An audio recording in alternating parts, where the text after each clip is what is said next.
കോഴിക്കോട് ഗോവിന്ദപുരത്തെ വീട്ടിൽ നിന്ന് ദീപകിൻ്റെ അമ്മ നമുക്കൊപ്പം ചേരുകയാണ്. എനിക്ക് തോന്നുന്നു നമ്മൾ ഇവിടെ നടക്കുന്ന ഈ ചർച്ച അവരും വീട്ടിൽ നിന്ന് കേൾക്കുകയാണ്.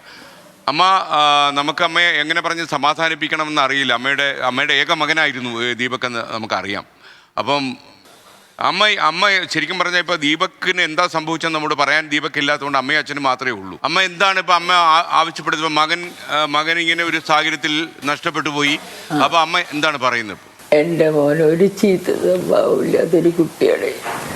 ഒന്നുകൊണ്ട് ആരോടും ഞാനറിയണ എല്ലാവരോടും, ഞാൻ അമ്പലത്തിൽ, തളിയമ്പലത്തിൽ, വളയറമ്പലത്തിലൊക്കെ ഉള്ള ഒരു സമിതിൻ്റെ ആൾക്കാരാണ്.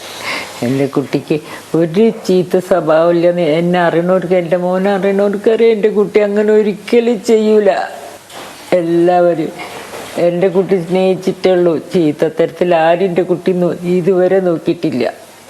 അതെനിക്കറിയാം. എൻ്റെ മോനെ എനിക്ക് ആകെ ഒരു മുത്തുള്ളൂ. അത് കഷ്ടപ്പെട്ടു പോയിട്ട് എനിക്ക് വല്ലാതെ എൻ്റെ മനസ്സ് ഇപ്പോഴും എനിക്ക് ഉറപ്പിക്കാൻ പറ്റില്ല. ഞാൻ ആരും കണ്ടത് എൻ്റെ കുട്ടി പോയി കിട്ടില്ല. ഇനി എന്താ ഞാൻ ചെയ്യേണ്ടത്? എൻ്റെ കുട്ടിൻ്റെ കാലനായിട്ട് വന്ന പെണ്ണാണത്. ഒരു കാര്യം അത്ര എൻ്റെ മോൻ വിഷമിച്ച്, എൻ്റെ മോനെ ആർക്കും അത്ര എളിയ മനസ്സാണ് എൻ്റെ കുട്ടിക്ക്.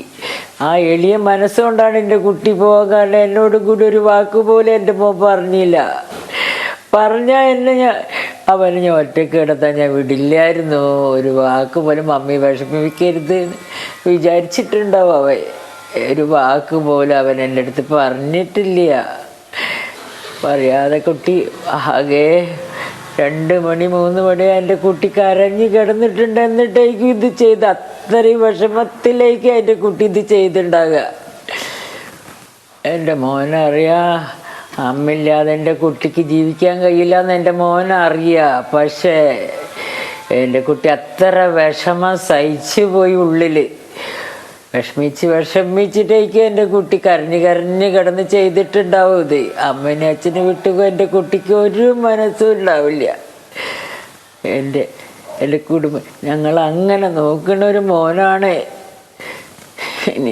ഇനി ഞാൻ ഞാൻ എന്ത് കണ്ട് ജീവിക്കണേ? എൻ്റെ കുട്ടീനെ ആലോചിച്ചിട്ട് ഞാൻ എപ്പോഴും പറയണം, എന്താ എൻ്റെ മോൻ്റെ അടുത്തേക്ക് എത്തിച്ചാൽ അതാ എനിക്ക് എൻ്റെ ഒരു മനസ്സിൽ സന്തോഷം. ഇപ്പം അത് മാത്രമേ ഉള്ളൂ. ഭഗവാനെ എൻ്റെ കുട്ടീൻ്റെ അടുത്തേക്ക് വേഗം എത്തിക്കണേ.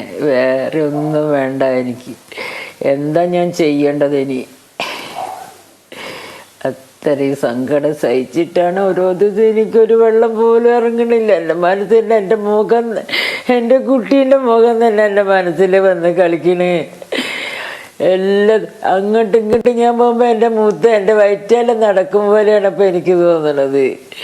എന്നും ഇവിടുന്ന് ഞങ്ങൾ അത്രയും കെയർ ചെയ്യണം. അമ്മനെ അച്ഛന് ഇത്രയും ഒരു കുട്ടി ഇങ്ങനത്തെ ഒരു മോനാണ്. ഞാൻ ശരിക്കും പറയാന്ന് വെച്ചാൽ ഒരു മക്കളും ഇങ്ങനെ അച്ഛനെയമ്മ നോക്കരുത്. ഇത്ര സ്നേഹിച്ച് നോക്കാൻ പാടാത്ത എനിക്ക് സഹിക്കാൻ പറ്റണില്ല ഈ വേദന. എൻ്റെ ഈ വേദന എനിക്ക് സഹിക്കാൻ പറ്റണില്ലേ ലോകത്തിൽ. ഇനി ഒരമ്മയ്ക്ക് അച്ഛനും ഒരു കുട്ടിക്ക് ഇങ്ങനത്തെ ഒരു വേദന ഇനി കൊടുക്കാൻ പാടില്ല. അതിന് തക്കതായ ശിക്ഷ ആ പെണ്ണിന് കൊടുക്കണം. അതാ വേണ്ടത്. ലോകത്തെവിടെയായാലും ഏത് സമയത്തും 24 വാർത്തകളും ഓഗ്മെന്റഡ് റിയാലിറ്റി പാക്കേജുകളും എക്സ്പ്ലെയിനറുകളും വിശദമായി കാണാൻ ഞങ്ങളുടെ യൂട്യൂബ് ചാനൽ നിങ്ങൾക്ക് സബ്സ്ക്രൈബ് ചെയ്യാം.